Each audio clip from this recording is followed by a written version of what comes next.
আসসালামু আলাইকুম। আজ আমরা জানব আমাদের সবার পরিচিত ও অত্যন্ত সুন্দর একটি ফুল মাধবীলতা সম্পর্কে। এটি বাড়ির গেট, বারান্দা, দেয়াল বা বাগানের সৌন্দর্য বৃদ্ধির জন্য ব্যাপকভাবে লাগানো হয়। মাধবীলতা একটি লতানো উদ্ভিদ। এটি দ্রুত বেড়ে ওঠে এবং আশেপাশের কাঠামোকে জড়িয়ে উপরের দিকে উঠে যায়। এর ফুলগুলো থোকায় থোকায় ফোটে এবং দেখতে অত্যন্ত আকর্ষণীয়।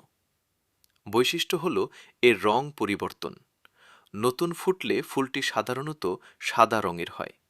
এরপর ধীরে ধীরে গোলাপি এবং পরে গাঢ় লাল রং ধারণ করে। ফলে একই গাছে একসঙ্গে তিনটি ভিন্ন রঙের ফুল দেখা যায়, যা অসাধারণ সৌন্দর্য সৃষ্টি করে। সুগন্ধ। মাধবীলতা ফুলের মিষ্টি সুগন্ধ বিশেষ করে সন্ধ্যা ও রাতের দিকে বেশি অনুভূত হয়। এই সুগন্ধ বিভিন্ন প্রজাপতি ও পরাগবাহী পোকামাকড়কে আকৃষ্ট করে। সাধারণত গ্রীষ্মকাল থেকে বর্ষাকাল এবং অনেক ক্ষেত্রে শরৎকাল পর্যন্ত মাধবীলতা ফুল ফোটে। সঠিক পরিচর্যা পেলে বছরের দীর্ঘ সময় ফুল দেখা যায়।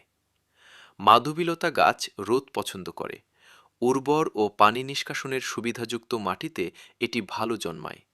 নিয়মিত পানি এবং মাঝে মাঝে জৈব সার দিলে গাছ দ্রুত বৃদ্ধি পায় এবং প্রচুর ফুল দেয়।